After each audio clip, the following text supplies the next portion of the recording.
Magistrate Sotobi nílùú Ìkòròdú ó sọ decision gangan lónìí o. Corona tó ti ń lọ láti bí ṣé kò ti lé lọ́dún kan báyìí tó ti ń lọ tí wọ́n ti pe oríṣiríṣi àwọn èèyàn, ó ti sọ final decision ẹ̀, ó ti sọ decision ẹ̀ lénìí nílùú Ìkòròdú ní corona. Ìyẹn nìkan tó wá kọ́, wọ́n sọ̀rọ̀ lórí gbogbo àwọn èèyàn tí wọ́n pè lóríṣiríṣi lẹ́yọ kọ̀ọ̀kan. Ó tún wá fún ìjọba ní recommendation ìgbésẹ̀ tí DPP máa gbé lẹ́yìn tí corona Ìkòròdú tó parí lénìí. Mo mọ̀ kí gbogbo ẹ̀yin èèyàn wà káàkiri orígun mẹ́rẹ̀ẹ̀rin gbogbo àgbáńlá ayé, ẹ̀yin olólùfẹ́ lórí ìkànnì Àràbà tẹlifíṣàn, gbogbo ẹ̀yin abiyamọ lọ́kùnrin lóbìnrin tẹ́ ẹ dúró ti ọ̀rọ̀ justice for Mohbad pé a gbọ́dọ̀ mọ nǹkan tó ṣẹlẹ̀ sí ìlérí Olúwa. Ìlérí Olúwa yìí ṣajá bó lọ́mọ èèyàn ó kàn déédéé ṣe kú sínú ilé tá ànímọ́ tó ṣẹlẹ̀. Mo gbóṣùbà káre fún yín, gbogbo wa kú àfọmọnìyàn ṣe, àtẹ̀yìn àtàwa ìkankan nínú wa àní níbànújẹ́ lórí ọmọ láṣẹ Èdùmàrè. Ṣùgbọ́n kí ló ṣẹlẹ̀ ní magistrate ìlú Ìkòròdú lénìí? Kí ni Magistrate Sotobi kí ló sọ? Ẹ̀yin èèyàn wa, it will shock you. It will shock you. Mo gbóṣùbà káre fún màmá Rich Grace. Àwọn lórí ọ̀fẹ́ láti wà ń kóòtù lónìí. Wọ́n dẹ̀ mú gègé wọn, wọ́n mú báírò wọn, wọ́n bẹ̀rẹ̀ sí ní kọ gbogbo nǹkan sílẹ̀ kí wọ́n ẹ̀yin èèyàn kẹ́ ẹ lè mọ gbogbo nǹkan tó ṣẹlẹ̀ pàtó ní corona inquest lónìí. Màmá Rich Grace, ẹ kú àfọmọnìyàn ṣe. Lágbára Ọlọ́run, ẹ̀yin náà ò ní sunkún lórí ọmọ yín o. Gbogbo wa pátápátá lájọ jèrè ọmọ. Ṣùgbọ́n kí ló ṣẹlẹ̀ lónìí ní corona inquest? Ẹ̀yin èèyàn, ẹ ṣí ẹ fọ́nrán ìpẹ́ láwọn ẹlòmíì, ẹ jẹ́ káwọn náà rí kán lè mọ gbogbo tó transpire gan pàtó ní corona inquest lónìí. Torí èní ni final day. Magistrate sì ti sọ tó fẹ́ sọ. Ṣùgbọ́n mo sọ wípé it will shock you. Bẹ́ẹ̀ má jẹun rojọ́ pọ̀, ẹ jẹ́ ń gbé fọ́nrán yẹn wọlé. Ẹ ṣí ẹ̀pẹ́ láwọn ẹlòmíì káwọn náà lórí ọ̀fẹ́ láti mọ tó ṣẹlẹ̀. Òun lélẹ́yìí o. Justice alábàjọ tó fi ń wá ní every corona tó ń wá jókòó tó ń pariwo ẹjọ́ abẹ́ rí bóyá ẹ mọ̀ pé mi kì í lọ corona but òun lójó ní gbogbo corona ló ń wá tó ń ṣe mi ò tí ì dá o Wùnmí mi ò ì dá o ṣùgbọ́n a máa gba justice ẹjọ́ ó dàbí ẹni pé ó ń sọ mi ò sí ilé ńgbà náà ó ń sọ she cried for justice mo kọ̀ yẹn lẹ̀ mo ló káre mo ṣàrọ̀rá ń yọ omi mímu kó má tiẹ̀ jẹ́ kó má jẹ́ kó rí ó fọ́ mi. She was the third witness. Number 4 came Cynthia, a lawful wife, a mother to the only child that is between her and her affectionate husband. The relationship was affectionate, wonderful. Somebody shout hallelujah. Mo fẹ́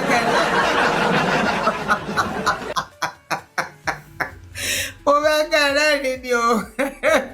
Let somebody shout hallelujah. Very affectionate, very compassionate. Oh, Jerusalem kó tó béèrè, oúnjẹ kó tó wá, kíní kan gbogbo pa. Wonderful girl.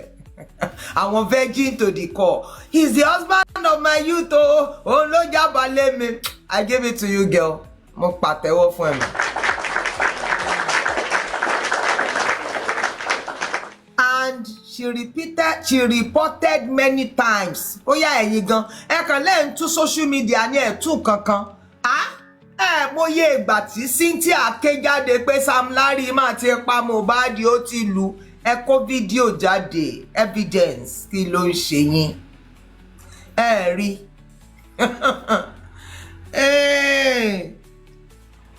She too now also said that there was lórí irọ́ that there was a bullying at Elegushi Beach and the girl that reported is not the voice of Omidan Onibale. Wonderful reporting. Àwọn kìíní wọ́n ní wonderful reportage. Wọ́n ṣáà sọ lọ, wọ́n sọ bọ̀. Yes, that the boy had an altercation with Mohbad, and that from that place, that was where he was able to. Aderoya, you got it. DJ YK Mulek Bani. That's it. that she had the boy had altercation when they treated and they just Asha, he was brought in dead by Kuramed, by Oshawi, Iyetie. He said because they threatened him, those people who threatened him should be made to face justice. Cynthia into Sonny, that's our own. You know, because they will read their recommendation, their conclusion, and all of that. Next was Aloba. Mo wa sheti mi báyìí because èmi rò pé wọ́n sọ pé in that CTC they said that whoever saw his brother beyond 12 o'clock actually lied. But do you know it was the same thing that Cynthia said in her report that also came by Aloba. How did they parry it? Báwo náà ṣe kó pọ̀? Báwo náà ṣe kó pọ̀? Because I don't understand. Wọ́n kó pọ̀ ní the same thing. The same thing ni. Because by the question I asked her, how come that Adura and Cynthia's witnesses are the same thing?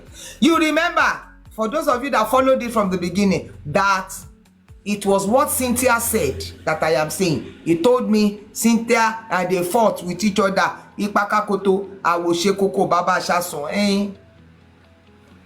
Ẹ jẹ́ kémi ó sọ fún yín. I don't know how many of you have seen Very Dark Man's it was not an interview, like he was mentioning something about Iyabo Ojo. Ó sọ nǹkan kan tó cogent. Ó ní sí Iyabo in tó ṣẹlẹ̀ láàrin èmi àti ẹ, because I'm the one that told everybody to drop their phone. And we went to a corner and we sat down, we were talking. I said this, I said that, I said that. But I say that there is the one that dwelleth in heaven that is up there watching. He said, peradventure there is no God there, then the universe is watching. I want you to know, mo fẹ́ kẹ́ mọ̀ pẹ̀lú ìdánilójú lónìí wípé ṣé bí Olúwa ti ń bẹ àti ẹ̀mí ẹ̀ ayọ̀ bá mi. You don't know why I like that name. Emmanuel, Promise, Oladimeji, Ìlérí Olúwa. Aloba, ó máa gba justice. Ẹ̀yin ni kẹ́ má kánjú. And I'm telling you something. Tá bá parí life yìí, ẹ̀yin tẹ́ mọ̀ pé Aloba ẹ pé kẹ́ kí kẹ́ yìn kẹ́ kọrin fún kẹ́ ní baba ní ṣe. For the fact that kí làwa obìnrin máa ń pariwo lé lórí? Kí là ń pariwo lé lórí? Èmi ni mo tọ́mọ mi, àfi tí ó bá jẹ́ pé ọyàn yìí ni mo fún ẹ, àfi tí ó bá jẹ́ pé inú mi ni mo fi gbé ẹ, ṣebí n ta fi máa ń halẹ̀ máwọn ọmọ nìyẹn. N ta fi halẹ̀ mọ́ wọn nìyẹn. Torí pé àwọn ọkùnrin wọn kì í ṣe lẹ́jọ́ wẹ́wẹ́, òun náà lè máa rojọ́ pé tí ó bá ti jẹ́ pátọ̀ mi ni mo fi bí ẹnìkan ni, kíni kan tó bá jẹ́ pé ó ti làyájọ́ yẹn lórí Mohbad ni, bóyá ìbá ti win. Ìgbà tí máa Bọ́sẹ̀dé máa dé, ó dé torótoró, dé tóògùn ní pé n ta bá wí fọ́gbọ́ lọ gbọ́ngbọ́, àdàbí tí ó bá ti jẹ́ pé inú mi mo fi gbé, lóòótọ́ dẹ̀ ni inú ẹ̀ ló fi gbé. Òun ló ṣe fi gbọ́ gbogbo tiẹ̀ pátá. So ẹ má jẹ́ ẹ pé kẹ́ kí kẹ́ ló ṣe dáadáa. Yìnyínyìnyín kẹ́ni ó ṣe míì. Ó gbìyànjú, bàbá ọmọ ní í ṣe. Let's move on. Aloba Adura ó wí tiẹ̀. Èmi ò dẹ̀ rí kankan. What Cynthia said was what he said. In táwọn méjèèjì, òun jẹ́ the fifth witness. I told you in case you are just joining that the magistrate said there were 19 witnesses. 17 civilians. Ṣé civilian náà pè wọ́n? 2 policemen who did not come on oaths, but 2 of them came. God bless you, ma. I appreciate. Now, they mentioned as the 6th witness, Dr. Richard Tumari. That was a forensic medical whatsoever of Lagos State. He was the one that reviewed Mohbad, that the fluid and other materials for toxicology analytics and what he said. By the final result, you know, it was not ready as at the time that he came to the coroner. But now,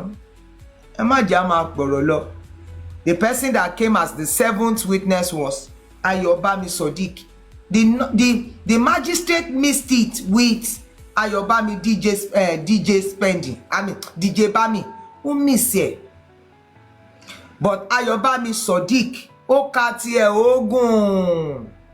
Began to say he's a close associate, he's a PA, he gives support. They met at Okeletu in Ikorodu. He runs errands, he does booking, and all of that. He said, but then he mentioned that there was a petition. It be petition, yeah, mo kóra ró díẹ̀, because I thought there was going to be a further report by Sotobi concerning the petition, mentioning the parties that are there. Beba she kesa wole. David said something. He said, where will I run from your presence, O God? If I take my seat in the heavens, you are there. That is your throne. If I am upon the earth, you are there. That is your footstool. If I take my sitting underneath the earth, he said, you are there. Ẹjẹ́ wọn lè sá mọ́ Ọlọ́run lọ́wọ́. Gbogbo àwọn wọn, they cannot. So when he mentioned the petition, he just kind of flipped over. That yes, there was a laceration on his hands, and that that from the effect of the bully here and there, he became withdrawn, kind of. So that truly, the boy that they said in the CTC, in that report, that he said Mohbad does not do drugs, he smokes occasionally with small drinking, was the one that said he was doing laughing gas 300 per day. Ní ọ̀dọ̀ very dark man. Dey be and low. Next person, Ibrahim Chenka. That's the 8th witness. Ibrahim Owodunni. Well, nobody mentioned that in that thing, it was not mentioned that there was I went for my bag. I went boya mama ri nínú CTC sha. By the time they give it, it was a friend. It was a good supporter. Truly, Mohbad was beating him that day, but he did not respond.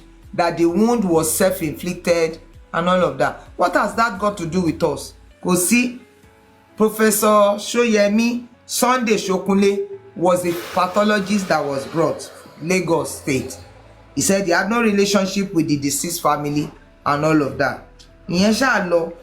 But he said, ibiti ara ti bẹ̀rẹ̀ sí ní fún mi. He said there was an epileptic shock which can be ascribed to injection. Money ma babo. Yes. He said, but it is not scientifically proven. You will be surprised, Abi, by the recommendation that even spending was not mentioned as to be prosecuted. Spending was not mentioned at all. So that there was no bleeding. What we saw in the coffin on social media was epileptic. It's not epileptic. Epileptic shock, not epileptic. Anaphylactic shock. Yeah. So say no bleeding, as they are claiming that there was bleeding. You know that they bent his neck. We saw fresh blood. That the man said it was no bleeding. It was harmony, omitasi, anaphylactic. I mean, now the magistrate said she's not a medical person. Me too, I'm not a medical person. Anaphylactic. So there was no bias, no nothing. Adéyẹmọ ni wọ́n gba ọ̀rọ̀ ẹ̀ tán fi ń dá bàbá Mohbad lẹ́bi. Ṣé ẹ rántí? Àṣẹ níjọ́ tó wá yẹn àṣọ ti sọ̀rọ̀. Ìjọ́ tó wá, the day that he came for his witness, àṣọ sọ̀rọ̀, because I was there. Èmi wò pé adúrú irọ́ tó pa àṣẹ òun náà máa gbà. That they gave 1 million naira and they gave 2 million. He sent 1 million naira to bàbá. Ṣé ìyẹn náà fi bẹ̀rẹ̀ ọ̀rọ̀ ni? Ó ní pé báwọn ṣe gbé òkú yẹn wọlé bàbá ló bẹ̀rẹ̀ sí ní pariwo káwọn lọ sin lálẹ́ ni o. Olúwa, mo fẹ́ mọ nǹkan tẹ́ ẹ máa ṣe, alágbára ni yín, mi ò tó béèrè. Lọ́jọ́ tó sọ̀rọ̀ yẹn àṣọ sọ̀rọ̀. So wọ́n gbọ́ nígbà tó sọ wípé òkú Mohbad ti rùn. Wọ́n gbọ́. Dàrósà, wọ́n gbọ́ in tí wọ́n gbọ́ ni wípé ó sọ pé òun fún bàbá ní 1 million wípé bàbá ní pé lálẹ́ yìí wọ́n lọ sin Mohbad ni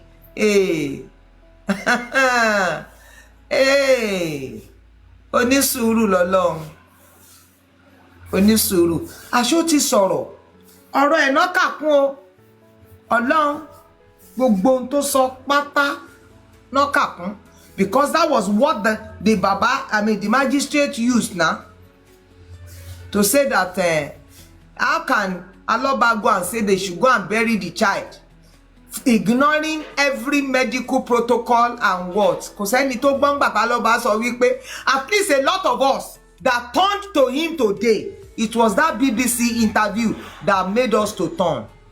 Because what we had was that he went to bury his son. They said, the magistrate said he did not ask for this thing. Alábàjọ Cynthia sọ bẹ́ẹ̀. Oh my God. Alágbára náà pera wọn. Bẹ́yìn, if that's why I said, Jesus Christ himself said that the children of the kingdom, that kingdom, say they are wise. Wọ́n máa ń ṣe meeting lójoojúmọ́. Ẹ̀yin àfẹjọ́ àwọn tó wà láàrin wa tó dalẹ̀. Lórúkọ Jésù. Ilẹ̀ ó gbé yín mì tìrantìran ni. Because you are the one that compounded our matter. Bẹ́ẹ̀ ni. Ẹ̀yin tẹ́ wá táàjọ bẹ̀rẹ̀ ìrìn àjò yìí. Tó bá jẹ́ pé ọ̀dọ̀ àwọn tẹ́mì lẹ ti wà, we will not be distracted at all. Ẹ mọ̀ra yín. Bí Olúwa ti ń bẹ àtẹ̀mí ẹ̀, gbogbo ẹ̀yin táàjọ bẹ̀rẹ̀ ìrìn àjò yìí, and you became a snitch on us. Tiran lẹ́wọlẹ̀. Because you are the one that took our attention from where we were facing. Before you began your activities and all of that, we were saying kí ló pa Mohbad in town, we ní àwí nǹkan mímọ́. But by the time you got money and you began to drag Aloba, we began to say no, we are not going to keep quiet. That you drag Aloba, we drag you too. Àṣẹ ń kó wa kúrò níbi tójú wa wà ní. Àṣẹ ti ẹ̀gbọ́n. Àwọn tẹ́mì, àwọn yẹn ti dúró now. Mercy found me, àwọn King White, gbogbo àwọn yẹn ti dúró. Àwọn tó wà láàrin wa ló dàríya, ló fa ìrìn àjò sẹ́yìn wọn tó dàrú o. Ẹ lè fọwọ́ aago sẹ́yìn ni, ẹ ní nípa go mọ́ lù. Rárá. Ló wá di pé hatred, ẹ wá bẹ̀rẹ̀ vendetta against Aloba for not doing anything. Sotobi náà á blame ẹ nígbà tó jẹ́ wípé lóòótọ́ lójoojúmọ́ pònlá náà ń ro létí ẹ̀ wípé bàbá nìkan lọ bú òun ló lọ sin ọmọ ẹ̀. A lot of us that we turned to him because he granted that BBC interview that he got to the police station. He asked for reports. They did not give him. He got to Ikorodu police mortuary. Abẹ́ tún gbọ́ lately pé the plan ẹ̀ ìyẹn náà gbọ́. So wọ́n wá pé Fèyíṣayọ̀ Ògòdèngbé as the 11th witness. Darusha was the 10th. You know, and every other ones, you know them. Fèyíṣayọ̀ came according to the woman because she was reading everything to us. And they said yes, it's because she's not qualified and all of that. Talk about Naira Marley, that yes, bully because she showed, but there were no video evidences and all of that. Mohbad lawyer, how he went to do police that, but the police also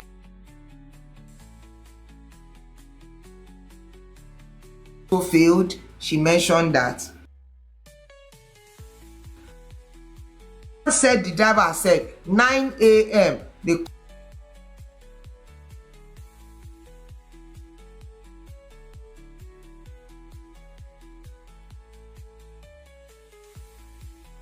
know that the matter has not finished. We just started. Mentioned that the driver said there was a fight it was intensive and all of that. But what she was able to establish there was that for 15 hours, Mohbad was not attended to. Yes, Mohbad was not attended to, and that yes, there was a violent or whatever who mentioned it, but kí nìyẹn wá dà? Ohun Alachigozie wọ́n mẹ́nu bà ọ̀rọ̀ kíni o, except that it was mentioned, yes, that the boy was taken there and it was proven that he was brought in dead in the first hospital and the second hospital, that they were brought in dead.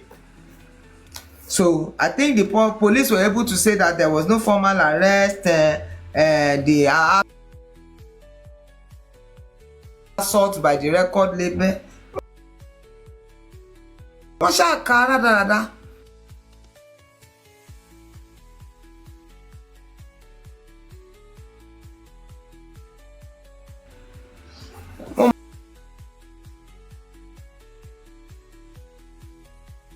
Mọ̀ wípé when you people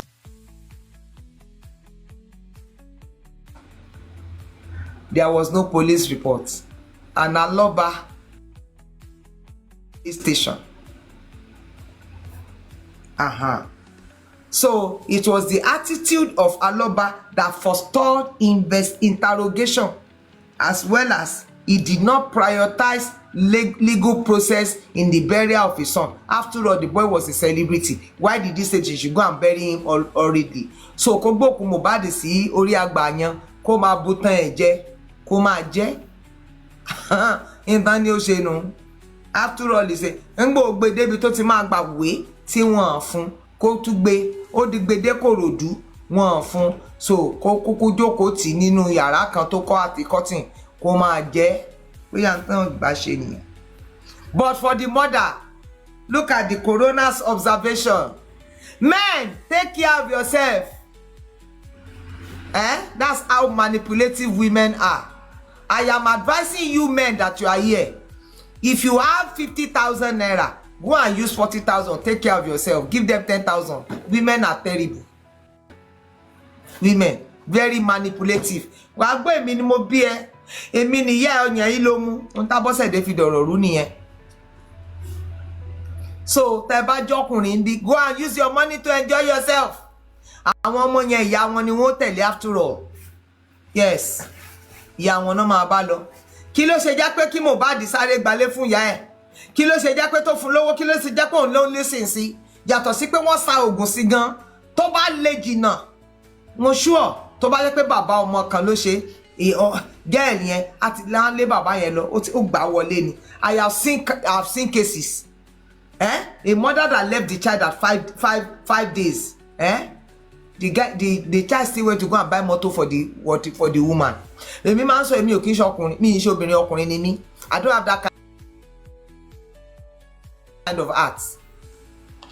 Ẹ̀yin ọkùnrin, I'm advising you from now on, this Mohbad case, let it be a lesson. Go and take care of yourself. Lóòótọ́ ni, bàbá bímọ, àwọn náà máa pè lọ ìlú òyìnbó.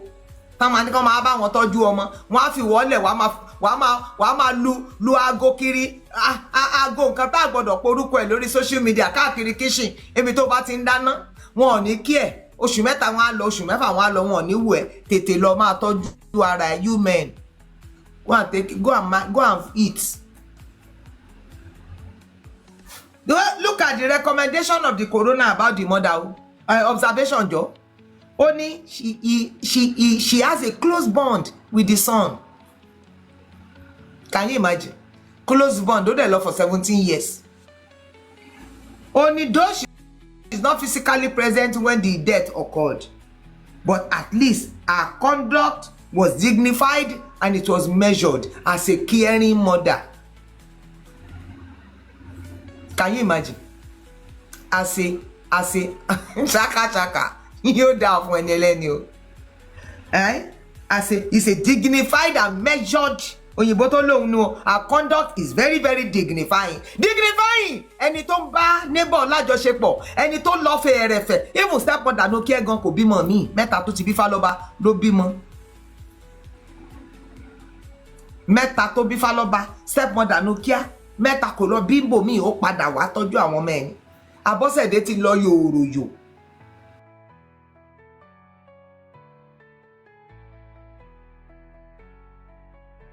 Ó ti lọ, ó bí mẹ́ta Fálọ́ba, ó sá lọ pẹ̀rẹ̀pẹ̀kẹ̀ tó tún lọ bí mẹ́ta síbòmíì. Táyé bá tún wà fún yóò tó bí mi, ẹni tán ní pé is a dignified and is a measured character.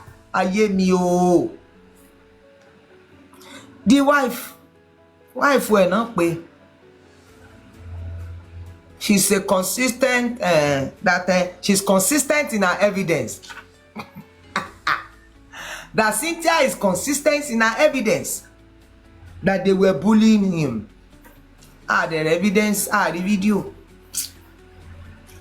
Truly, that the treatment was shabbily. After all, your husband is a celebrity. Why would you not call a dignified whatever? Because, you know, then there was an emergency. Your voice should have been up. That was what not calling an emergency. That when they were saying that they should go and hurriedly bury, why did she not talk? She should have been, but she's assertive and very protective. That is the observation. Ọmọ mi ò mà ní ṣíléyà o, lórúkọ Jésù mo mà ti gbàdúrà, Ọlọ́run ṣàánú mi. Ọmọ mi ò ní ṣìgbé láyé, tiyín náà ò ní ṣíléyà o. For Mohbad too. Yes, there was emotional observation now. There was emotional turbulence. Yes. But it was fún Fèyíṣayọ̀ Ògòdèngbé, there was no formal diagnostics to treat whatever that he wanted to treat.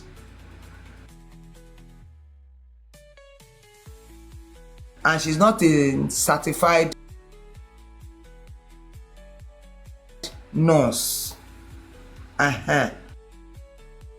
Gbogbo àwọn kan tó ń administer and all of that. Like that. So, he now said, our observation is this, that the person for which the corona has been established is Promise Ilerioluwa Ayobami Oladimeji. Inside. And that there was rapid burial. Into Soniyang. No one recommendation. Recommendation is prosecution of the nurse by the DPP. One say prosecution of the nurse by the DPP, and that the people who bullied him should be investigated.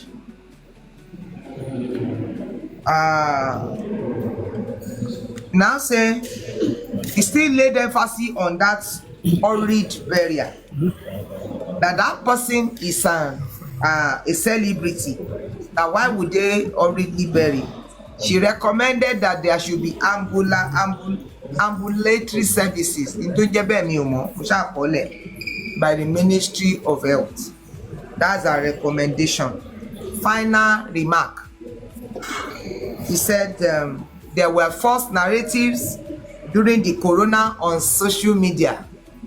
They were spreading toxic news, information, and all of that.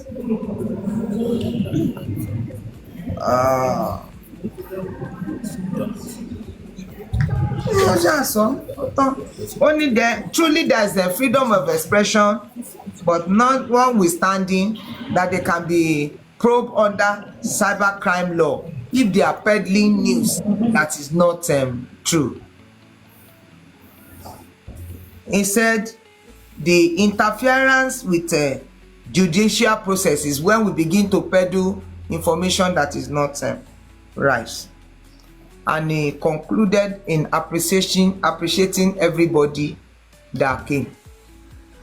So kò jẹ́ bóyá jẹ́ ẹ má bínú, mo ṣáàgé tútùtù mo mọ̀ pé ẹlòmíì ẹ̀ with here, but there's one thing he now said that having done that Mohbad has been released for burial a long time ago. Now that they should give Mohbad a befitting burial. Befitting kọ́, befitting ni. Tá ti ṣe DNA.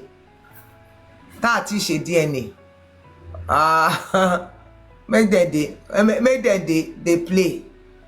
Àbí mo láti fẹ́ mú sample. A máa ṣe DNA.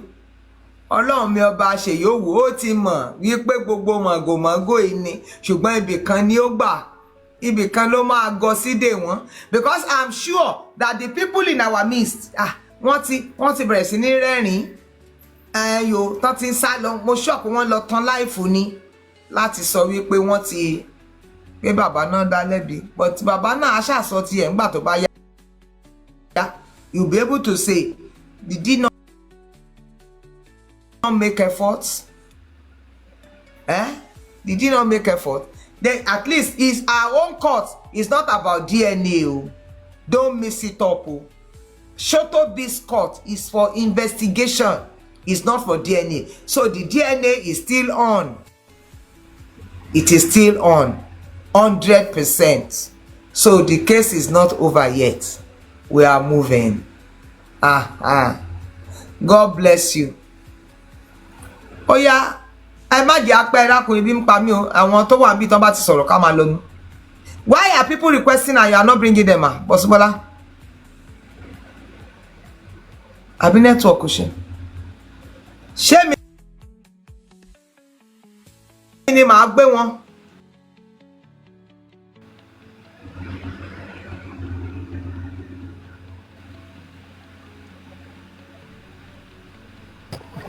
Oh yeah, má jẹ́ ká waste time. Please let us talk so that I can go and eat. But the long and short of what I have come here to say is this. Okay. I do not want anybody to go into the realm of I will have said it, or you have not lost out anything. Just calm your spirit. Just calm your spirit. If God is a fool, we would have known a long time ago. Number one, he allowed that boy to be buried. He allowed him to be exhumed. He allowed the coroner court. Had it been there was no coroner court, this case would have been thrown out for want of evidence. Since so we drag it this much so that a lot of things can be unraveled. Don't forget the video. Please, Bookie Gist, help us mute when you come up. Thank you, ma.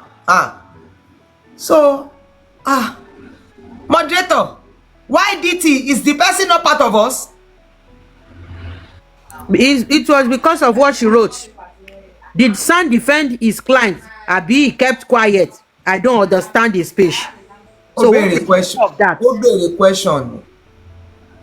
Obey question. Please help me unblock the person. Oníkálukú mọ nǹkan tó máa sọ. Obey the question. Help me unmute her. She's part of us. God bless you. I just want us to follow. This is a question. Yes, it is a question. Ejo, eba me unblock. Obey the question. See, for some of you, when I was listening to Sanshitu, when he was talking, where is he going with all of this? But by the time Timo Farabalẹ̀ gbọ́, I was able to pick out things from there. It is not a sad day. Do you understand? So I was able to pick that the Sotobi said that the people who bullied him can still be investigated. The police can still be investigated. So definitely, where did he take the body? Who were the ones that are there? I want lọ́gbọ́n máa rí, so you can begin to bring it out. Àti wípé kò wá kàn mí, I won't lie to you. All of they want to pick this out. They want to coin me. The one that bothers me most, and I know is the 100%, is that the coroner court is not the one in charge of the DNA. We will have the DNA. And that means that we will have to even hastily do it, because on the 15th now we are going to get the answer concerning the corona. Tí ìjàjà kan ní Nigeria now, this is the first time. This is the first time, and we are moving on. So God bless you. Boss Bolama, please, as they come, let them just speak. Ẹjọ́ ẹ má pẹ́, ẹjọ́ ẹ torí t'Ọlọ́run, just let us be. I think she came on. Ẹjọ́ sá, ẹ má jẹ́ apẹ́, mo fẹ́ lọ. Ilé sọ, Mommy Bosubola. Yes, you have the floor, ma. Okay, ma. Ẹ káàsán ma, Mommy yẹn ṣe gan. Wàhálà yóò kò ní já sásán, bẹ́ẹ̀ náà ni ti gbogbo wa náà.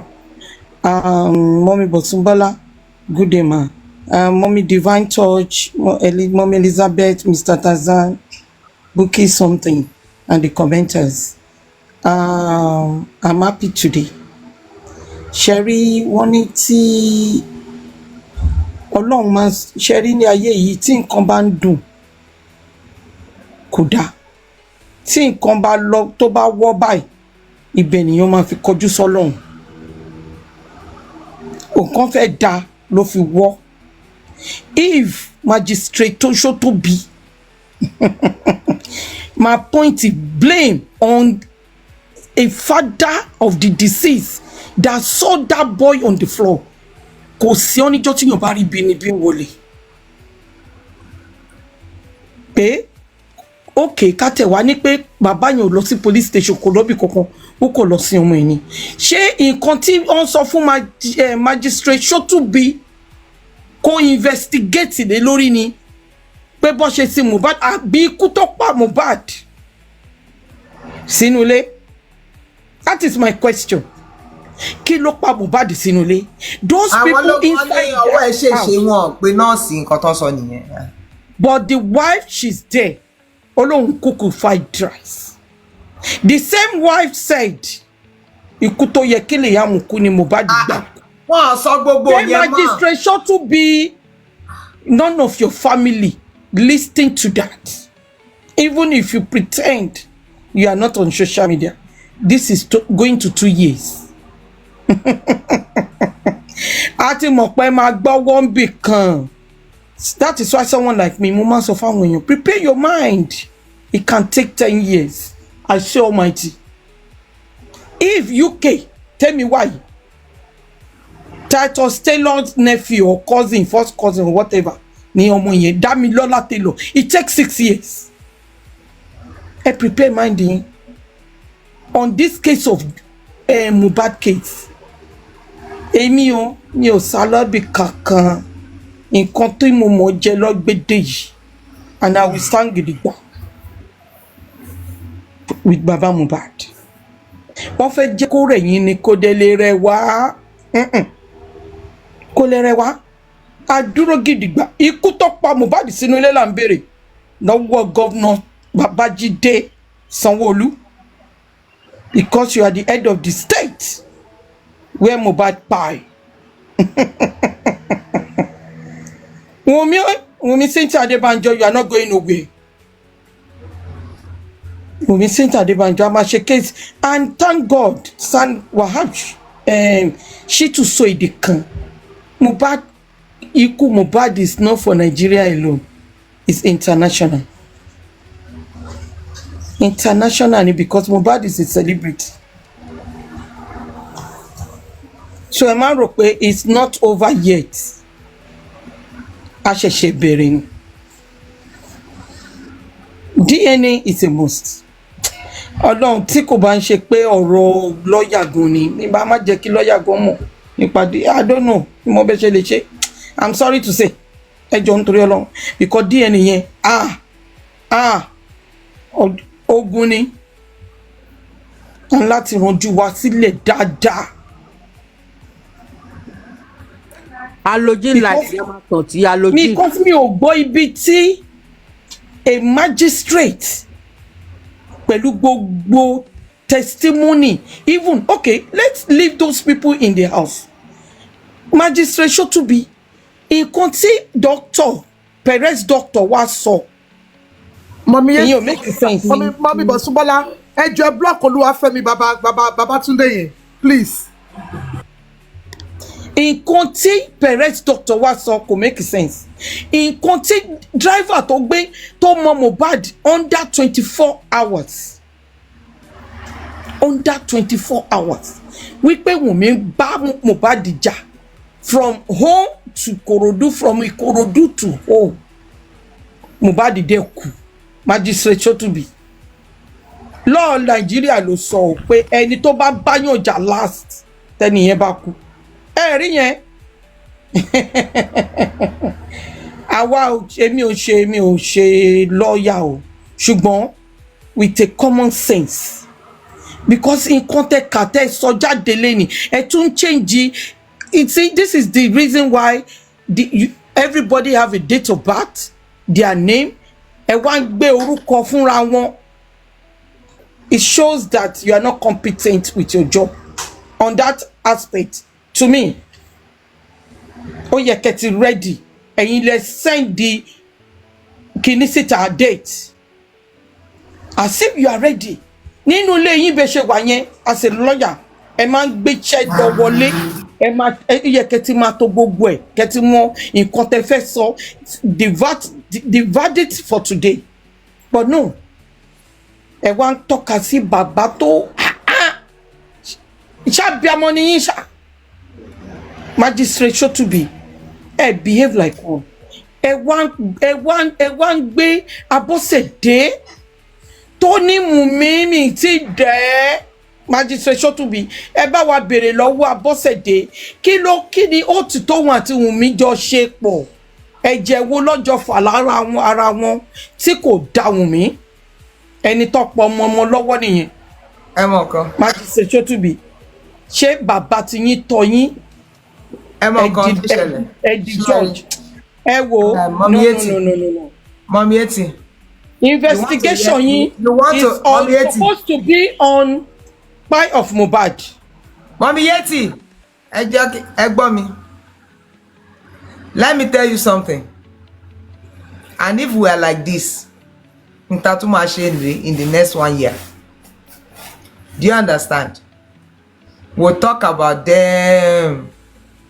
I was so sure that T.A. Sotobi, till the last testament, did not compromise. It was that period that she was on leave. And now let me tell you something. To her today, I said allegedly, yes, you want me to read this? Fine. Do you understand? My car, after all this, after all that, she too has said it, that, oh, this is a world. Let me first of all appreciate Mommy Rich Grace. Thank you, sir. You are routine. Ami?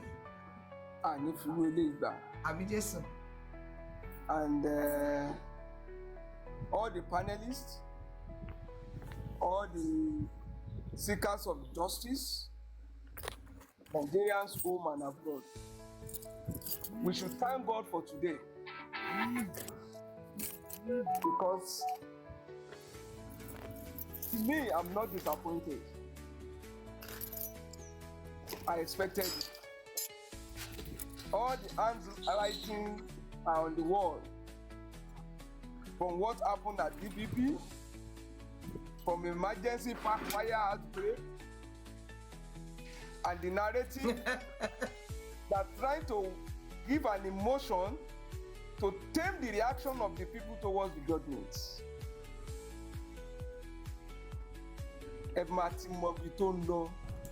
It is now, I know even the fire service in Lagos can quickly respond to fire outbreak. You should, and I'm so happy government people talking about Nigeria's mute microphone. That they are talking about Nigerians not analyzing the judgment. If you summarize everything that happened today, you should thank your God for using you to fight this battle. All of you that supported this calls for justice. Wow. Yeah.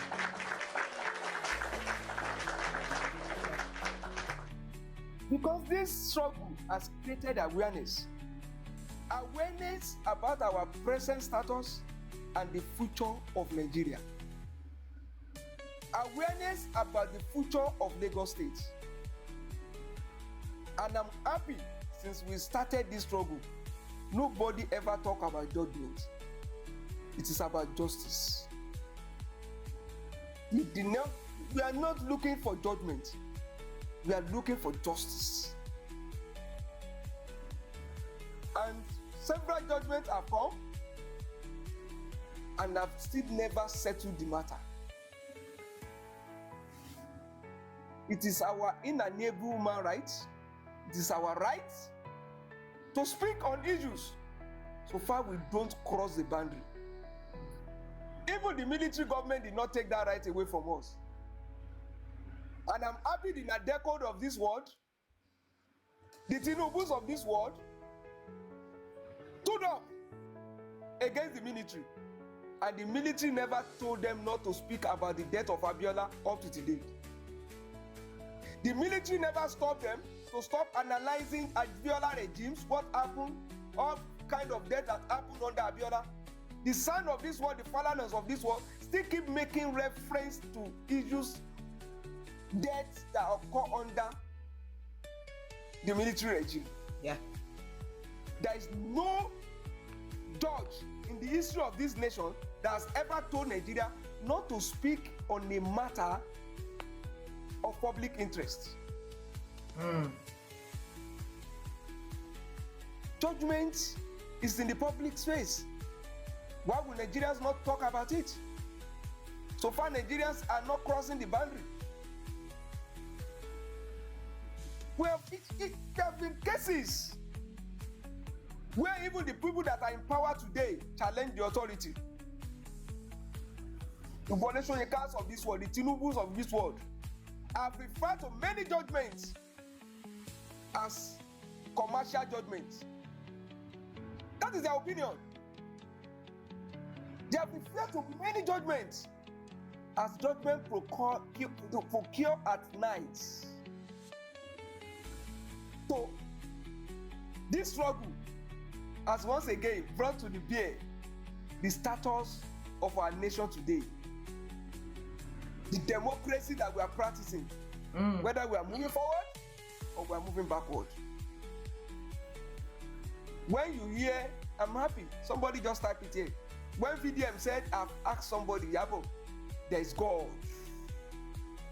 The role that all of us are playing. But God has also mandated us to do some things. God has given us brain, has given us mouth. He has given us capacity to do some things. So far, we are not taking laws into our hands. Yeah. Judgment here. Every line of that judgment, every paragraph of that judgment, la mamala analyze lójoojúmọ́ to create awareness about our life, about our Yes, that's a good one. Every time.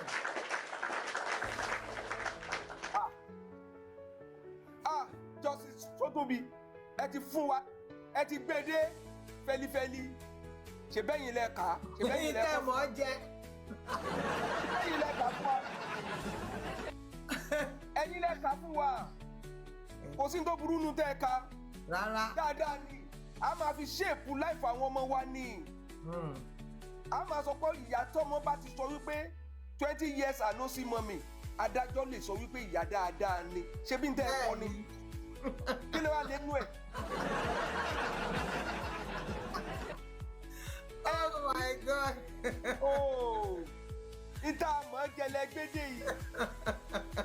Every paragraph pẹ̀lú táwọn tí wọ́n wà nílé àwọn witnesses lóríṣiríṣi ti sọ. Ṣé báwo a máa gbé síra wọn ni pé àwọn mọ̀mọ́ wa o, àwọn adájọ́ abiyamọ o, wọ́n ṣe dáadáa o. Nígbà tí driver sọ báyìí.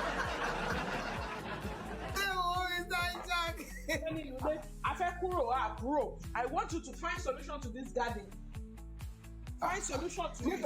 Wọ́n dẹ̀ láwọn nǹkan tó fi ń ge. àbí ṣó dìgbà tí nǹkan tí ò dá bá bẹ̀rẹ̀ sí sápamọ́ sínú ẹ̀ tó ń wọlé wá. ẹ máa sọ̀rọ̀ yín lọ Mr. Ishaq.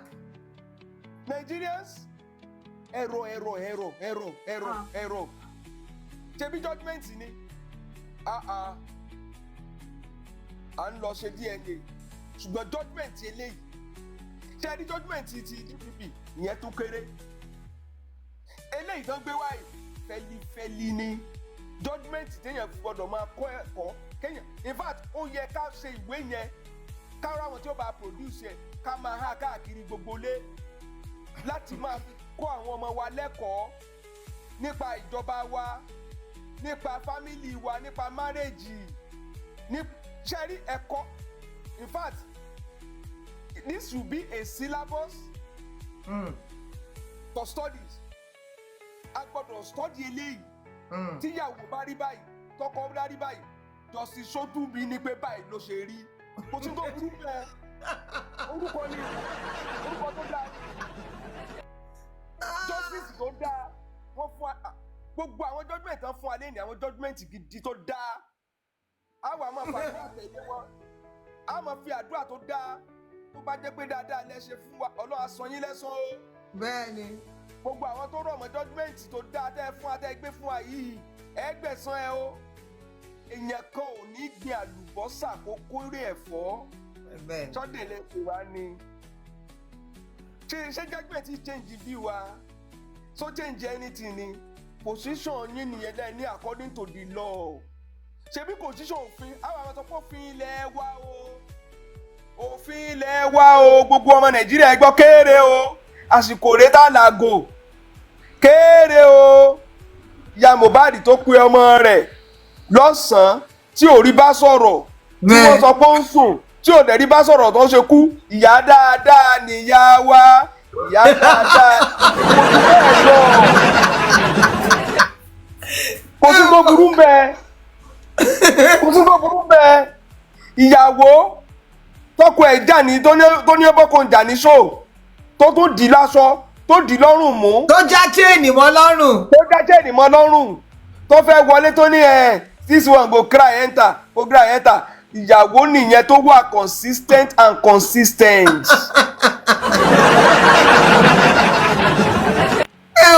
ìyàwó ni àdèmọ sọ fún wa pé báwo èèyàn bá ṣe local environment kí bàbá ọmọ tó dé àwọn èèyàn náà fẹ́ ṣe autopsy o kéré o according to the judgment.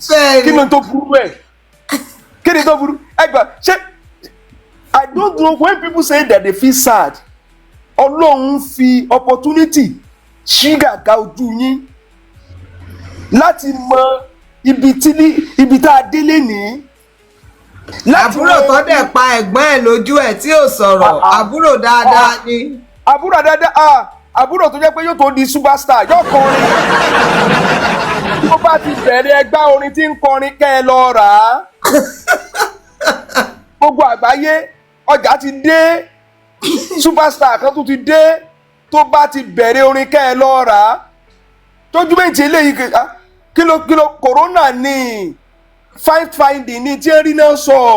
bẹ́ẹ̀ ebi tán rí ni àdẹ̀wò CTC ìjẹ́ sọ ń bẹ wọ́n ní ọkọ kú sí inú ilé nígbà tí wọ́n nígbà tó gbé sínú ilé wọ́n wá wọ́ọ̀dì rẹ̀ jáde nígbà tó hospital wọ́n ní kò sí rẹ́kọ̀dù nígbà tí wọ́n gbé délé padà tí wọ́n ti gbé yọ̀sí láyà wọ́n bá ní bàbá ọmọ olólẹ̀bí o bàbá ọmọ gbé dé police station o ọlọ́pàá ò gbà o bàbá ọmọ dé mọ́ṣúárì o ọlọ́pàá ò gbà o bàbá ọmọ bá ń wábi tí ó sin ọmọ ẹ̀ sí.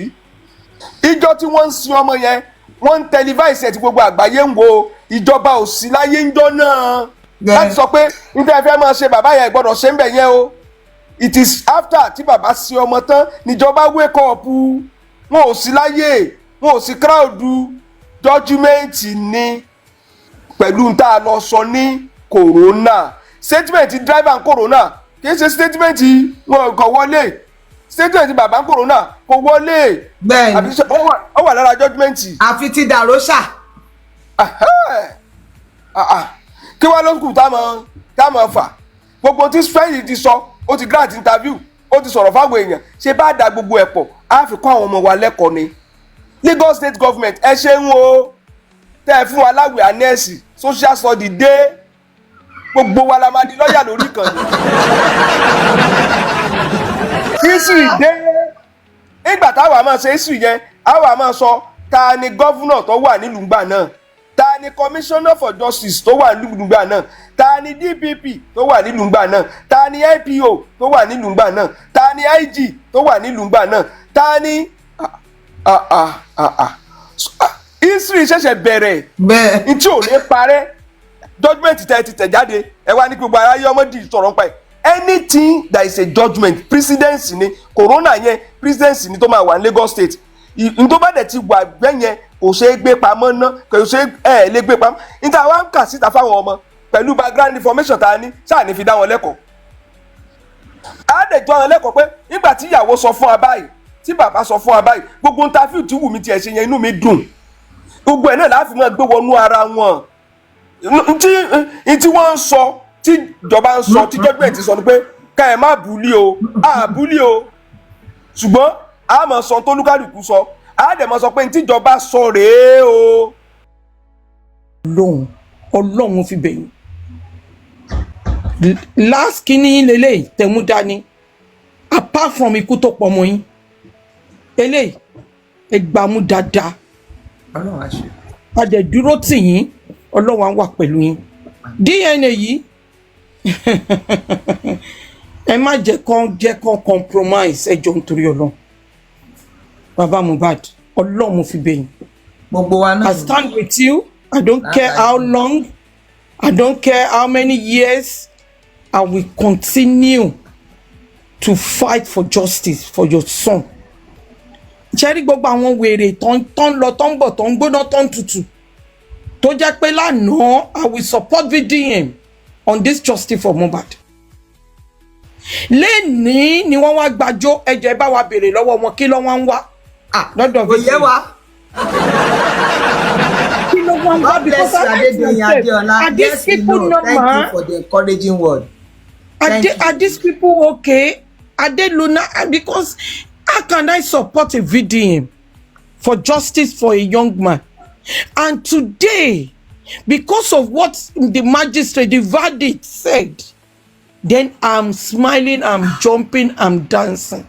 Are they okay? Ojoojúmọ́ náà máa ń jójó ìyà. I'm not okay. That means that they are not okay. So, ṣe ti rí nǹkan tá à ń sọ ní pé ẹ ti ráwọn èèyàn lẹ́rí yẹn èèyàn láyé bàbá Mohbad èèyàn láyé. And you mention one thing today before the magistrate and San Wahabshitu arrived. Ẹni àwọn tájọ́ ń ṣe justice seeker àwọn dẹ̀ ẹni àwọn justice seeker I hold it. Wọ́n máa ń kí yín mọ́ ayé lẹ́rí yẹn wọ́n dẹ̀ ti fayé wọ̀nyí nígbà tó gbọmọ lọ́wọ́ yín àwọn second ayé lẹ́tírì yìí because ṣẹ́rí ilé ayé yìí ó gùn lọ tó inú dèjì torí ẹ̀ mo fi ń bẹ̀bẹ̀ lọ́wọ́ yín bàbá Mohbad.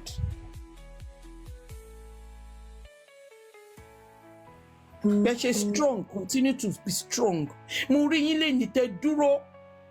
Ẹ look better than nígbà tí after this sitting ni o tẹ́ wà pẹ̀lú San Wahabshitu níta. Ẹ look better than ọjọ́ tí ẹgbẹ́ àwọn Lagos State ti lọ sí yes ní Ìkẹjà. Continue to be strong. Yeah. They want to bring you down. That is the statics they are trying to do. The Lagos state government. I have right to call their names. Yeah. I don't care because I'm fighting for justice. Sharipa Nenuro, Lagos State. Governor Babajide Sanwo-Olu. Mo rí yín bẹ́ẹ̀ ṣe ń jó pẹ̀lú àwọn ọmọ yín. Ọkùnrin méjì obìnrin kan ṣé ẹ fẹ́ jẹ́ kí jẹ́ mọ̀ pé tí Mohbad náà bá wà láyé bí bàbá Mohbad máa ṣe jó pẹ̀lú ọmọ ẹ̀ náà nìyẹn tí Mohbad bá ń celebrate birthday bàbá tí Governor Babajide Sanwo-Olu ẹ lọ ṣí kéèsì Mohbad kẹ́ṣí. The Nigerian police need to start doing the investigation. Sam Wahab Shittu sọ èdè kan lẹ́nu. Wọ́n ní ṣé kéèsì tí Nigerian police ò ṣe any investigation lé lórí. Wọ́n ṣe investigation kankan lórí Mohbad. That is a red flag. That Lagos State is trying to cover something. And I'm asking you this question, Governor Sanwo-Olu, because you are the head of the state. And it's under your watch. Ni Mohbad ti kú. Ẹ jọ̀ọ́ nítorí Ọlọ́run, ṣé ẹ̀yin Lagos State government ẹ̀yin lẹ pa Mohbad? Ìbéèrè ni mò ń béèrè. Tí Nigerian police is under your watch, tí wọ́n ṣe any thorough investigation. Bàbá máa wí tán àwọn wèrè ọmọ kan tẹ́bi ń pa tẹ́ ń bá wa fìyà jẹ wọ́n dáadáa. Bẹ́ẹ̀ ṣe ń bá wa fìyà jẹ wọ́n lẹ́kọ̀ọ́ yẹn. Bẹ́ẹ̀ ṣe ń bá wa fìyà jẹ wọ́n tẹ́ ń bá wa fìyà jẹ àwọn family wọn. Wọ́n á ní yétí 70, you are going to be petition. Kò ní jẹ́ family wọn. Ẹ dákun díẹ̀díẹ̀. Ẹ jẹ́ ká mú díẹ̀díẹ̀ torí àwọn tó kù. Okay, ẹ jẹ́ mute. Ẹ ṣe mà. Yes, Hello, ma. ma'am. Who is next, please? Yeah. Bukky Gist ló ń sọ̀rọ̀. Bukky Gist ló ń sọ̀rọ̀ mà. Ṣẹ́yìn ló next. Mọ́mí Mi ò tiẹ̀ mọ bó ṣe pè. Mọ́mí Elizabeth. Ma? Ẹ̀yin ló kàn ẹ́ sọ̀rọ̀ bọ̀. Yes, ma. Yes, Mọ́mí Divine Touch, we talk later. Mọ́mí Divine Touch wọ́n sọ̀rọ̀. Okay. Ẹ kúrò lẹ́mà. Ẹ kú iṣẹ́. Yes, ma'am. Mo kọ́ sórí ibẹ̀ yẹn mo ní ẹ kú iṣẹ́ t'Olúwa gbé lé yín lọ́wọ́. Ọlọ́run ló gbé lé yín lọ́wọ́ o. Kò ń ṣe èèyàn. Ẹ lẹ́mà. Justice for Mohbad. Èmi o, what I just want to ask is kí ni àwọn bàbá Sam sọ pé next thing tá máa ṣe? Ìyẹn ṣe kókó mà. Have you any knowledge of it or I don't know. We were together, we have not spoken. Nobody has said anything other than what I said. Okay.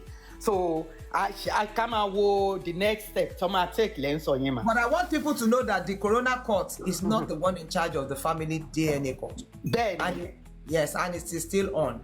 Okay.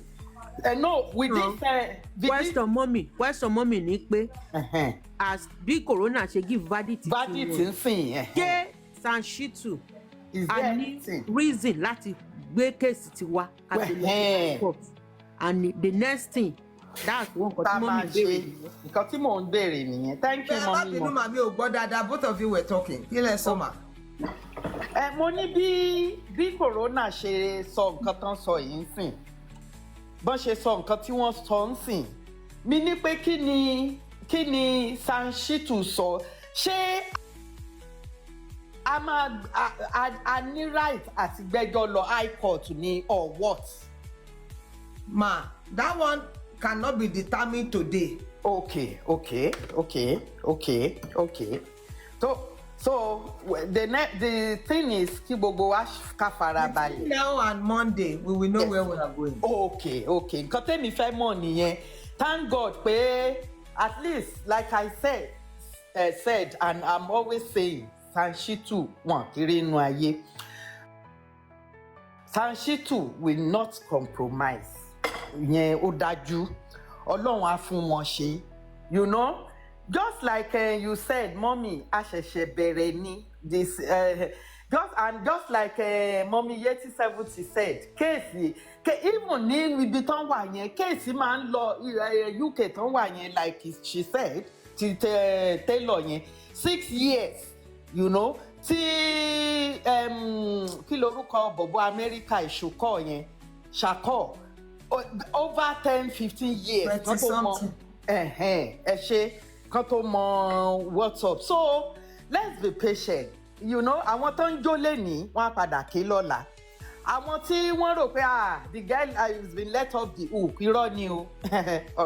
Ọlọ́run tó especially when ohun kan ohun méjì ohun mẹ́ta ohun èèyàn dẹ̀ lóhun Ọlọ́run tó ń sọ pé sẹ́ẹ̀ alọ́mọ yẹn máa gbà just ó máa gbà á. Kò kàn yé wa ni bọ́lọ̀ ṣe máa ṣiṣẹ́ but it is coming. Ẹ kú iṣẹ́ gbogbo ẹ̀yin host, all of you, we appreciate you. God bless Mommy you, Yeti 70, well done, my darling. Ish talk, my love, Kushe, Gbogbo yin, and even the panelists, everyone, you know, that has contributed with prayers, with their finances, with whatever. We say thank you. We are just starting. Let's look, ẹ jẹ́ ká move ni, ẹ má jẹ́ ká wẹ̀yìn mọ́. God bless all of us. Thank you, ma'am. Yes, ma'am. Mommy, thank you so much, ma. Thank you so much. Mo fẹ́ sáré béèrè question kan.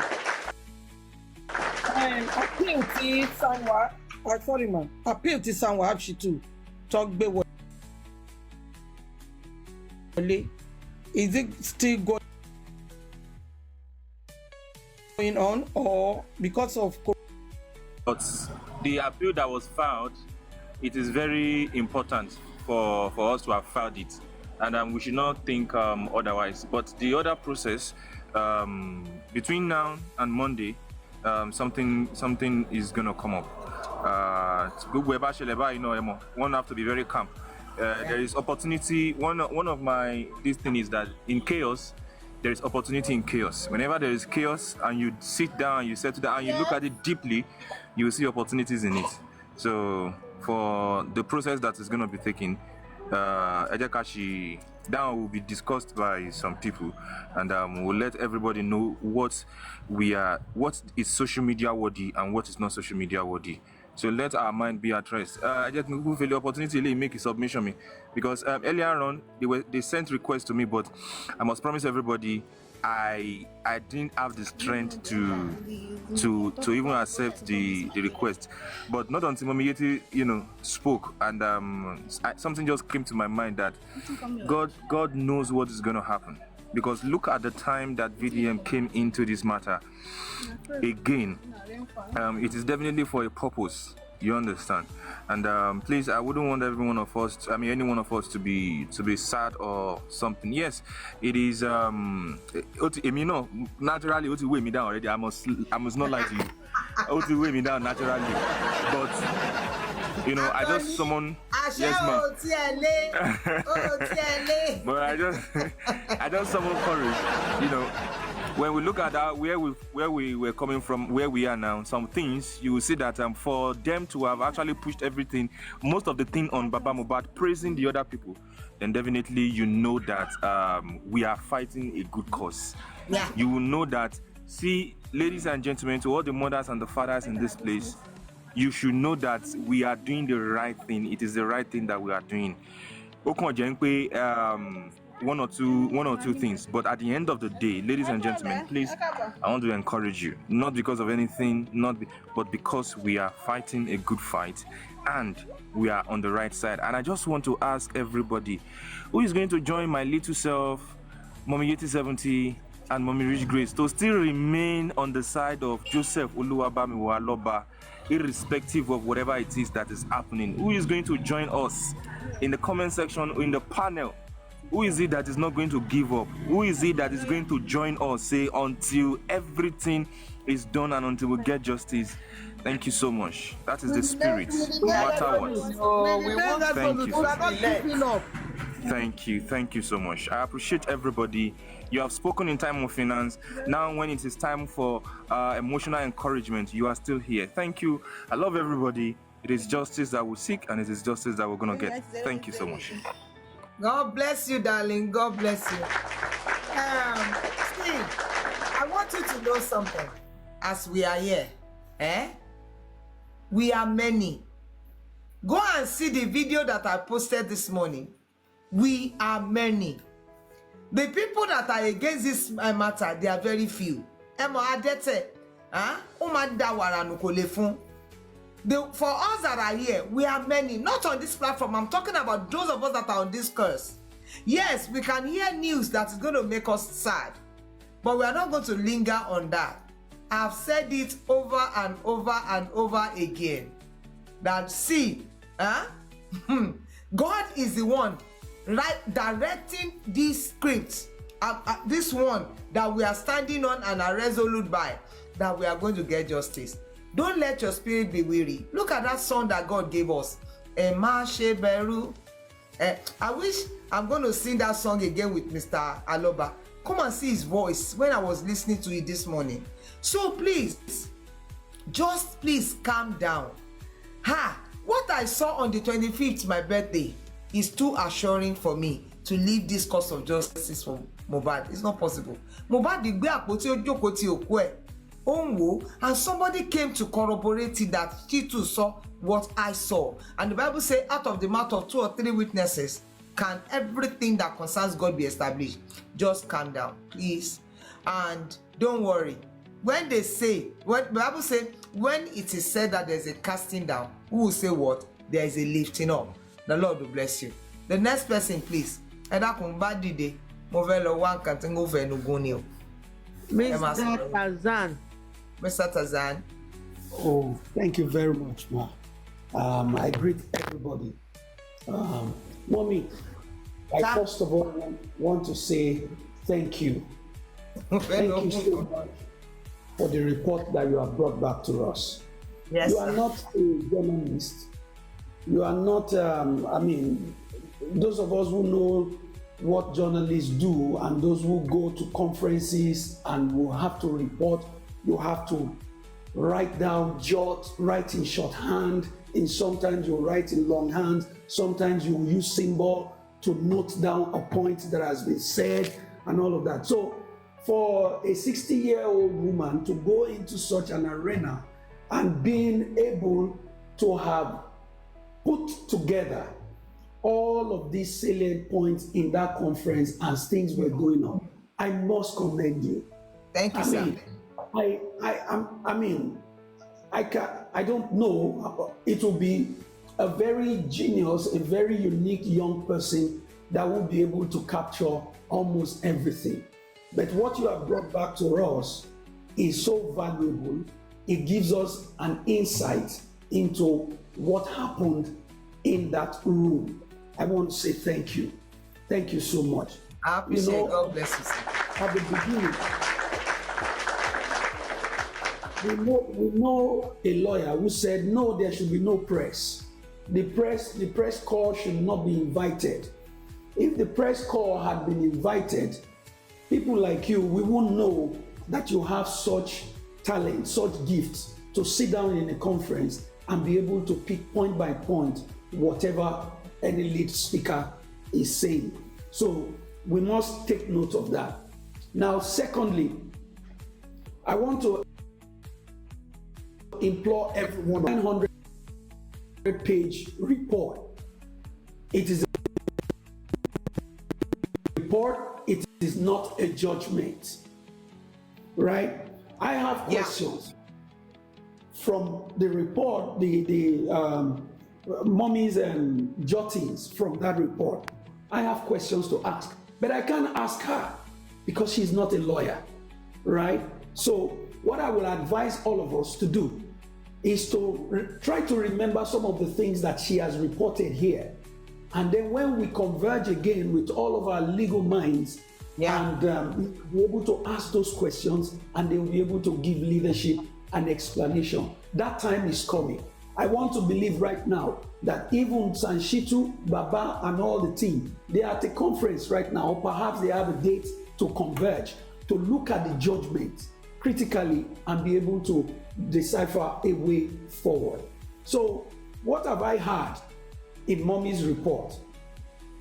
What I've heard is that there is a report that leaves more question than the answer that it gives. That's what I'm able to pick up. I haven't read the report, let that be clear. I'm just speaking based on what Mommy has just told us, being the person who was there, right? So that's the first one. The report leaves more questions than whatever answer it seeks to respond, questions it seeks to respond to. I didn't hear the report speak about the police preliminary report. Does it mean that the coroner trashed it and decided that, listen, this is nothing, I'm just going to stick with the nurse? Okay. So the question again, a critical question that the report left me asking is, what happened in the house on that day before the news was called? The interregnum that happened on Monday before we got to Tuesday, the report seemed to be blinded. It seems to have left that out. So there are questions in that. And also, the report puts more questions in my heart as to why were all the critical CTCs not released by today? The critical CTCs that have been requested for, why were they not released as of today? So that's one question that this report has brought up to me. And let me tell you, justice always, more than likely removes questions when it is justly administered. Right? So you see, that's one question that from my mind, I'm asking. Now, the report spoke about no proper documentation. What does that mean? Does that mean those two hospitals did not have records in their offices, in their files? Yeah. I'm surprised, and I'm asking further question. The nurse in her deposition said that the hospital called for 2 family members and they handed that person the doctor's report. Doctor's note.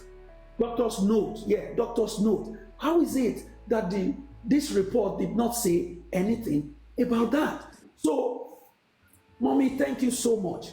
And I believe very strongly that if I'm able to get a hold of the 900 pages of this report, I will have more questions. Yeah. I will have more questions. So this report, in the view of the magistrate, leaves more questions that I envisage. Let us pin this. I envisage that even when the matter gets to the criminal court, these questions will come up. It will arise again. They will come up again. If you're saying the reason why the autopsy and all of that, why it couldn't get down to the bottom of what happened, and so there was an anaphylactic reaction secondary to what? What caused the anaphylactic reaction or whatever? Secondary to what? Why? So I would say, ladies and gentlemen, as Mommy Ayekoto will always say, Ibitan lo ojino, Ibitan mayasi, omlopo. Where we are going is not far. Yeah. Where we will stop, our stopovers, our layovers is so numerous, and it will look as if we are not going to get there. We are getting there. This is a good fight.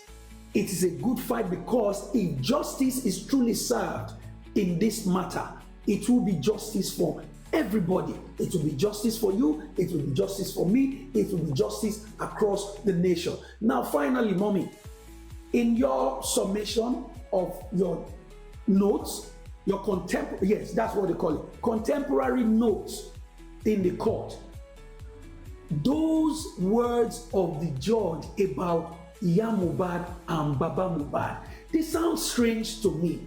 Very, very strange. You know, judges do not give in to emotions. No, they look at the law, they look at the books. And so for the judge to be saying, oh, she was, that kind of, I don't know. I mean, I've never been to any coroner inquest, so I'm not sure how they really come about their report. But it put questions on the report for me in that aspect at the same time. So, Mommy, thank you so much. God bless you. May God continue to strengthen you. I appreciate you. You know, those of us who can read, who have a short span, when you sit in front of a book, and by the time you get to page 2 or page 3, you're already tired. I mean, you should appreciate reports like this that could give you snippets and the synopsis of the entire 900 pages. So let us make effort to get the report and read it. And let us also be patient enough.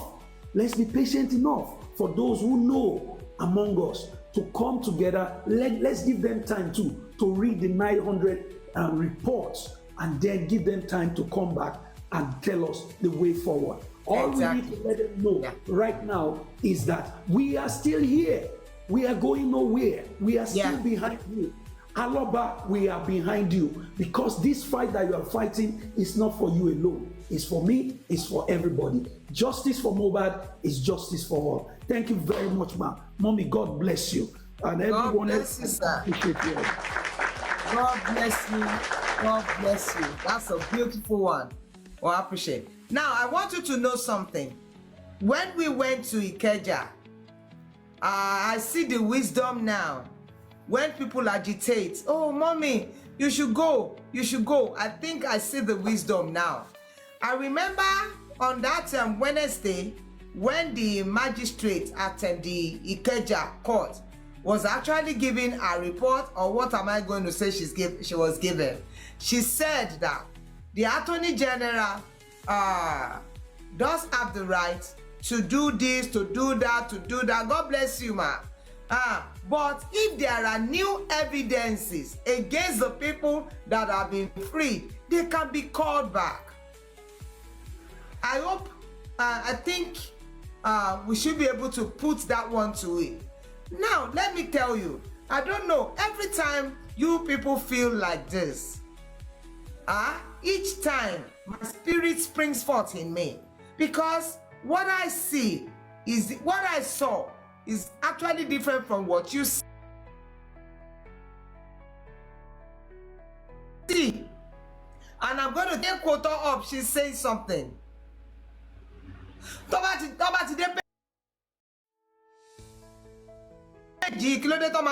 Please bring me up. Now,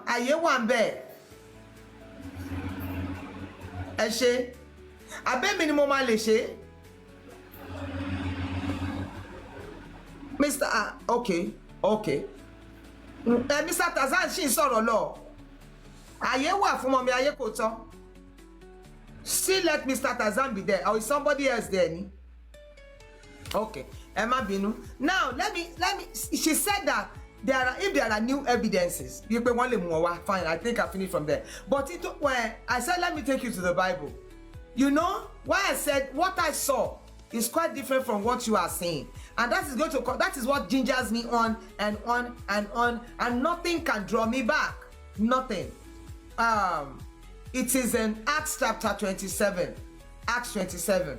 When Paul, they were in the thick of the crisis already on the IC, and the angel of the Lord appeared and said, "See, there is not going to be the loss of life to any one of these people that are with you, except to the boats." So now, for me, I see that we are going to win. God is going to glorify himself and prove himself. By the time the people that are knowledgeable about law and all of that, when they take up that CTC, see, the report, the verdicts, you will know that there are more to this. And there's always something. Why was this paternity issue? Why the Corona Court? I've told you that that Corona Court was not established for want of evidence. Then go, don't throw away this matter. But it dragged for 22 months for God to raise people of immense knowledge, for God to empower people. Listen to what a very dark man said. He said when that thing started almost 2 years back, he had no money, he had no platform, he had no connection. He said now he has all the three. And I'm telling you that for those of you that have been on this course in the last 20, if you are true to it, things have gone up beautiful for you. Do you understand? Forget Lagos State. It is a period. Asawolu, it will be there. If the Bajapolon gone, is not supposed to come back. So every one of them has expiring date to their time. Wọ́n máa bẹ́ dànù tó bá yá. So let us just be calm. So I welcome Mommy Ayekoto as well as our Mr. Ishak. I welcome everybody. Ajia Ewa Ede, Ayekoto ma ẹjọ ẹ bá mi mute. Ajia Ewa Ede ti wà bí báyìí. Ẹjẹ kan sọ̀rọ̀. The gist náà wọ́n ti wà bí báyìí. Wọ́n ẹjẹ kan sọ̀rọ̀. Ó tún di pé yes ma. Mommy, ẹ ká sọ ma ẹ ṣe ma. God bless you. Èmi ló yẹ kí n sọ̀rọ̀. Èmi ló yẹ kí n sọ̀rọ̀. Okay ma. Ó yẹ máa sọ̀rọ̀ yín lọ Bukky Gist. Ẹ kúrò lẹ́ mà, ṣàlàfíà lẹ́wà wà. Ẹ kú iṣẹ́ Olúwa lénìí o. Nǹkan tẹ́mi kan fẹ́ sọ, ó dùn mí pé mọ́mì ti dìde. Mo fẹ́ béèrè ìbéèrè kan àbí méjì, but let me continue. Lálàkọ́kọ́ mo kí gbogbo àwa panelist àwa lókè.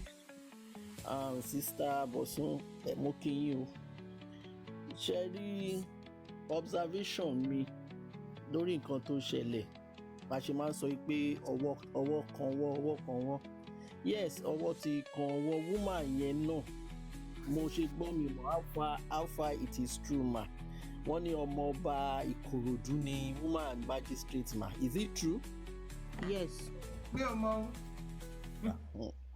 So nǹkan tèmi gbọ́ nìyẹn, wọ́n ní ọmọ ọba Ìkòròdú ni. But tó bá jẹ́ bẹ́ẹ̀ náà at the same time, ta ló ń san salary ẹ̀? Gọ́vnà ló ń san. Nǹkan tán bá fún sí fèrè báyìí ló gbọ́dọ̀ fún sí tàwọn òbí dá. Tẹ́ bá wo countenance ìyá Mohbad àti Wunmi, they were so sure of, and the verdict tó fún wa ní èní, it goes round the way Wunmi and her team with Mama Mohbad gbogbo ṣe máa ń sọ̀rọ̀. Verdict tá a gbọ́ lénìí nìyẹn.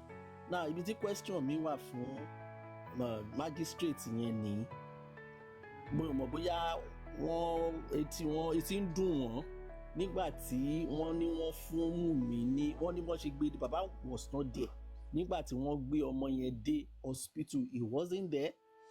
Wọ́n dẹ̀ sọ hospital recommend pé ẹ gbé lọ mortuary. So where was Baba's fault here?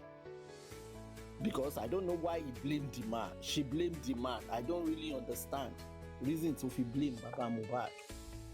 Then ẹlẹ́ẹ̀kejì mistake tó lè pè ní mistake because ẹni tí jẹ́ ọba ló máa ń sọ yí pé ọkùnrin lòun. Ọlọ́run má jẹ́ ká rí nǹkan gbóná láyé wa ní rírú ẹ̀ láyé. Nígbà tí bàbá yẹn rí sin yẹn, this should be a lesson for others. Gbogbo àwa tá a bá ń wò because I'm a lawyer. Mo dẹ̀ mọ̀ pé when you see a dead body, you are there, you aren't there, o mọ nǹkan tó ṣẹlẹ̀ even no matter how close, the next thing you should have done should be pé kí wọ́n pe ọlọ́pàá kọ́nà mú ọlọ́pàá wá sí scene. You shouldn't even move the body. Tó bá yẹ pé ọlọ́pàá ló move body ìjọ yẹn wọ́n ní sọ fún ọlọ́pàá pé wọ́n mú report wá wọ́n á gbé òkú yẹn sínú mortuary. The mistake was calling ambulance, taking body to police station. So any situation bẹ́ẹ̀ yẹn we don't need to touch the body, you just leave everything like that. So blame tí woman yẹn fún wọn lẹ́ni ó jẹ̀bi láti máa sọ irú nǹkan bẹ́ẹ̀ yẹn fún ẹni tí ò sí ń bẹ̀. Àwọn tó ń gbé òkú lọ tó tún dá padà sílé òórí kankan ọlọ́mọ dáadáa ni wọ́n, ìyá dáadáa ni wọ́n, ìyá Ọlọ́run ni wọ́n. Ó ti yẹ kẹ́ ẹ mọ̀ pé ká kọ̀ sí wọn ló ń sọ̀rọ̀ that particular. Gbogbo nǹkan tá a gbọ́ lẹ́ni is so sad. In fact, I was so devastated that what is Nigeria turning to? Ó ti ẹ̀ ti especially Lagos State. Sanwó-Olú, you are listening o tó bá gbọ́ àwọn tó súnmọ́ ẹ ń gbọ́. Sanwó-Olú is like that. Ẹ lọ wo ọ̀rọ̀ money case. The blame came back to the father. Wọ́n ní bàbá ẹ̀ negligence bàbá ẹ̀ ní boy yẹn fi kú. They didn't go to what they gave to that boy. Wọ́n fún ọmọ yẹn ní nǹkan kan mu but wọ́n ò padà lọ síbẹ̀ yẹn mọ́. Wọ́n ní bàbá ẹ̀ gbé lọ ilé ó lọ ń tọ́jú ẹ̀ kò gbé lọ hospital kò ṣe kinní kan wọ́n ò sọ yẹn mọ́ bàbá ni wọ́n blame. The same way tó ṣe treat ọ̀rọ̀ ọmọ ni iná fẹ́ treat kéèsì Mohbad. So we need to put more effort and prayer. We need to be more prayerful. For me, the next step, Sans Shitu, he knows what to do next because it's the government that prosecutes murder cases. So now Wunmi cannot be charged for murder anymore. She couldn't be, unless there is another evidence somewhere that comes out that prove otherwise. Nǹkan tí magistrate sọ. So she cannot be prosecuted for murder anymore. So what of duty of care? As a wife, you have the duty of care. Even if your husband is not going to the hospital, you have to, for over almost 24 hours, the boy was on the floor in pain. Because wọ́n sọ pé ọwọ́ kékeré ni pé kò yẹ pa fine. Bí o ṣe yẹ kó pa yẹn náà tó dẹ̀ rí pé ó wà in pain, you supposed to take him to the hospital forcefully. That show negligence on her part, which she has to answer for. Now, one praise ìyá Mohbad yẹn ló ti irritate mi jù nínú gbogbo nǹkan tó wà nílẹ̀ yìí. Why was she being praised for covering Wunmi? For covering Wunmi, that was why the magistrate is doing that, because she was in front of her with Wunmi. Ẹ jẹ́ kán lọ sọ ọmọ yẹn, and àwọn kákọ̀sí àwọn tí magistrate tó wà involve náà wọ́n ti sọ fún tẹ́lẹ̀, wọ́n dẹ̀ rí pé she played her role very very very well.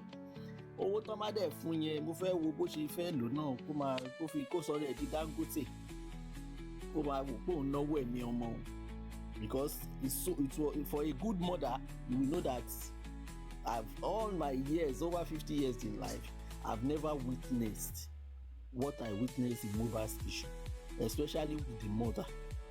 Mi gbọ́ rí gan. Ọmọ kan máa ń wò pé ọmọ aláwọ̀ kan abiagba, but I don't really know what is abiagba until I saw this.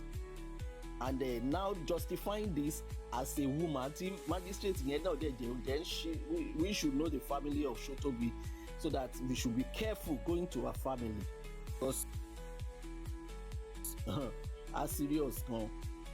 Well, like we said, the Lord is our strength. We move, and the fight is of God. Kì í ṣàwa là ń jà, Ọlọ́run ló ń jà. So VDM tó dẹ̀ jáde, VDM tó wá, he is here for a purpose. He is here for a purpose. Òun náà ti ń rí àwọn nǹkan kan. Àdúrà ò ṣe interview, Darosha ò ṣe interview, kò rí wọn interview, ìyá Mohbad ò ṣe, Wunmi ò ṣe interview.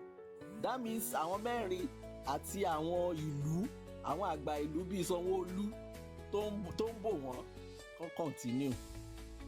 Ọlọ́run wà ń bẹ̀, Ọlọ́run ó wà ń bẹ̀. Tó bá jẹ́ èmi personally ni mo wà ń ṣù bàbá Mohbad, for me I would just say, okay, honestly, my honest truth, I'm telling you, mommy, I will say I'm not doing anything. I'm not looking further. I will not leave everything to God. Now I love challenge Ọlọ́run. I will go straight to God. But we have to do the DNA, man. DNA is a must. But nǹkan tó ń dá Mohbad dúró nìyẹn o, kò sí kankan o. No, that DNA is the DNA that is keeping him. There's nothing they are keeping Mohbad body for. Okay, the corona, yes. The corona is done now. Yet Mohbad, we have to take the sample from him and do the DNA. DNA is a must.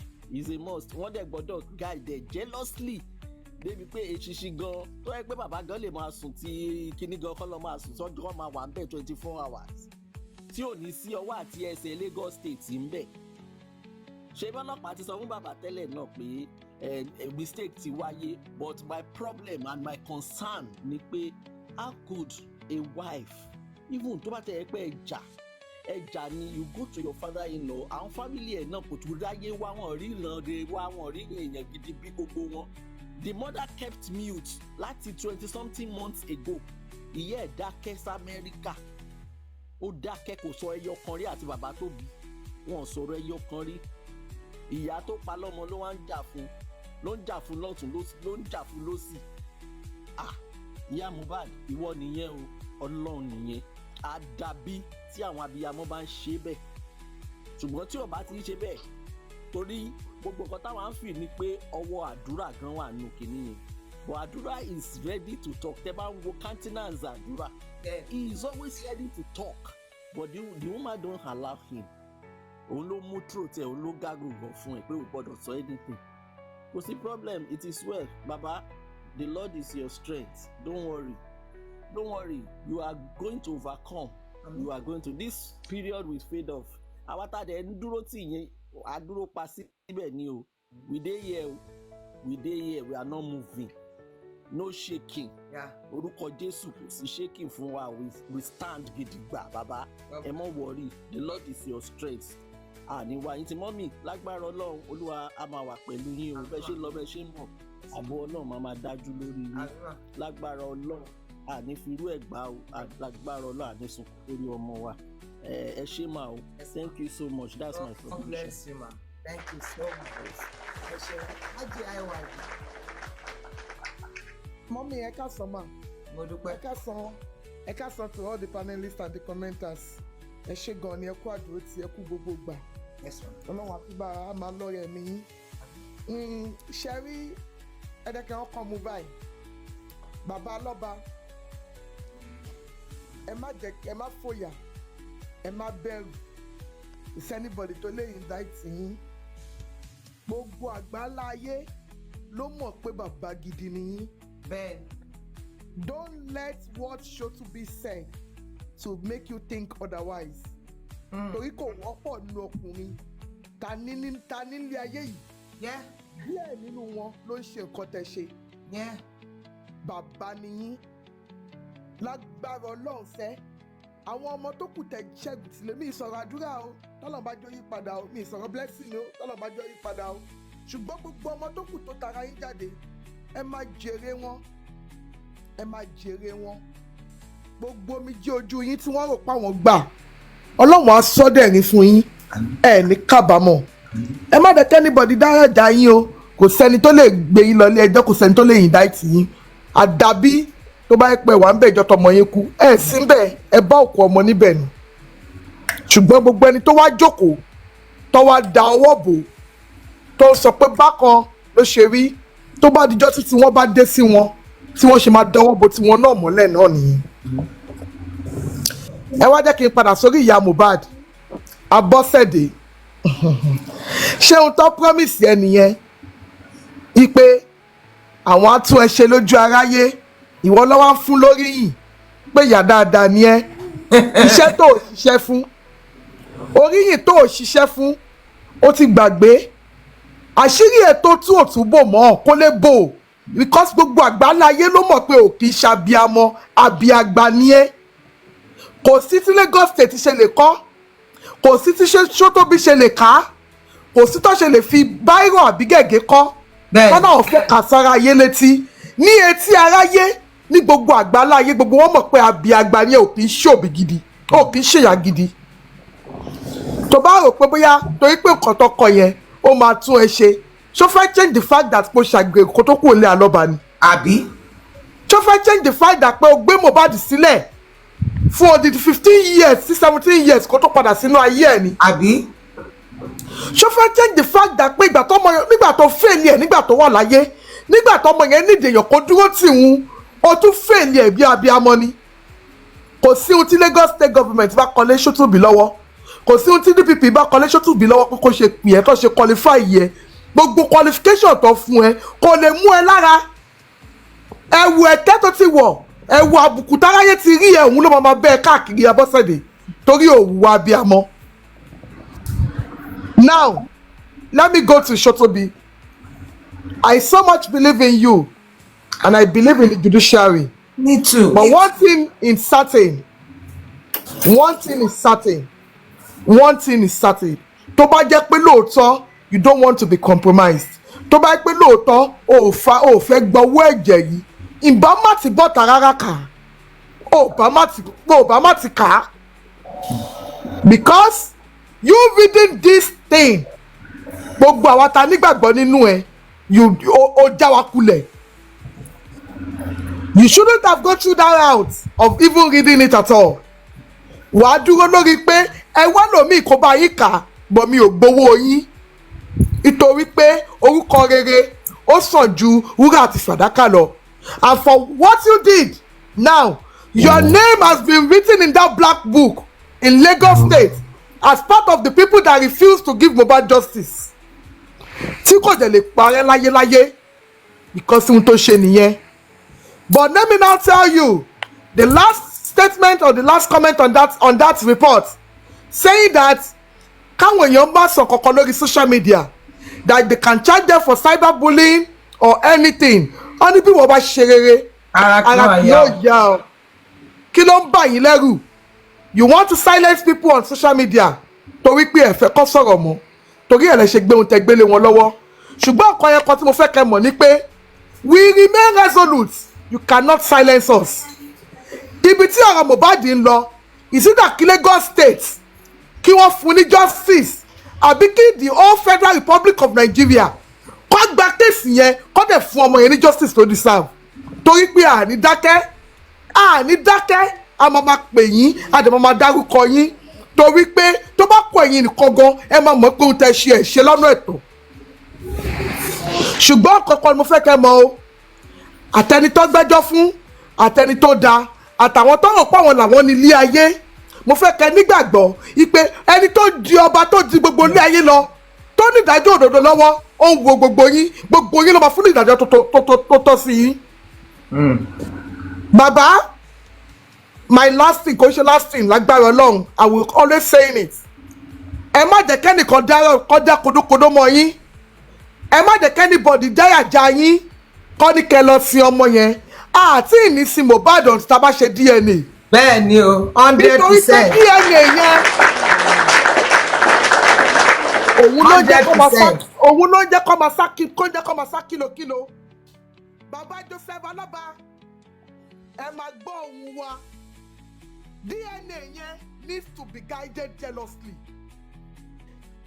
ẹ má kó dànù àwọn tó ṣe ti corona tó ṣe di magistrate ẹ má jẹ́ kí èèyàn kan sọ fún yín pé wọn ò lè ṣe ti customary court o torí pé wọ́n mọ ohun tó ń ṣe torí gbogbo nǹkan tó jẹ́ ohun tẹ́ fẹ́ they might not give it to you but if they fail to give what you want for you ẹ mọ ohun tó dẹ̀ kẹ́ ṣe but ìkọ́yọ̀ kan tí mo nígbàgbọ́ tí mo mọ̀ ní pé bí wọ́n bá lọ lógún ojú òótọ́ ó máa lékè lọ ni Mohbad ó máa gba justice ẹ̀ bí Lagos State government fẹ́ wọ́kàn bí DPP fẹ́ wọ́kàn bí Sotobi kò fẹ́ kọ́kàn kí gbogbo wọn pọ̀ àtàwọn tó ń shield àti tí Wùnmí tó ń shield Wùnmí Mohbad will take that justice ó máa gbà á ṣùgbọ́n ọ̀nà tá à ń lọ òun kò jìn ibi tá a kàn máa yà sí ló máa pọ̀ ṣùgbọ́n a máa dé ilẹ̀ ìlérí orúkọ Mohbad ó máa rò ó ìlérí Olúwa ló ń jẹ́ ìlérí yẹn dẹ̀ láti mú àmúṣẹ tó máa gba justice ẹ̀ ó máa gba justice ẹ̀ ẹ̀yin tẹ́ ẹ support bàbá ẹ má jẹ́ ká mi kàn ẹ má jẹ́ ká fòyà wọ́n fẹ́ silence wa ni and we will continue to be saying it on social media we are not abusing them we are not defaming them calling the authorities to do the right thing is not about defaming them. Don't let any magistrate, don't let any judge tell you it's cyberbullying. You are not bullying anybody. You are calling the Lagos State government to do the right thing. You are calling the judiciary to do the right thing. When the state has failed us, the police has failed us, the judiciary has itself show it to us today that we are in a failed society where there is no just and justice, and we are not going to relent. We will continue to be pushing until the right thing is done. Gbàkígbà tó máa fún wa ní justice yẹn bójú ọdún kan bójú ọdún méjì ni adúró lórí ìkànnì yìí àmì kan àfòyà we are ready for you guys justice for Mohbad ẹ ṣé gan ni. God bless you ma, God bless you. Thank you so much. Thank you so much. Yes. Daddy Shark. Let me go now. Daddy Shark ẹ̀yin ló kàn báyẹn. Yes. Mommy Daddy Reaffirmation. Shark ni. Don't mind mommy Ayékòtá. Ọmọ wa bí ń gbà tọ́ dé. Ọmọ Ayékòtá ló kàn. Bọ̀ ẹ jẹ́ kan sọ̀rọ̀. Mi ò gbàdé. Ọmọ Ayékòtá. Olùkọ́sùmọ́lá women supporting women. Yes o. Hey. To do good. Women supporting women to do good. Hey. Okay, let me take it this way.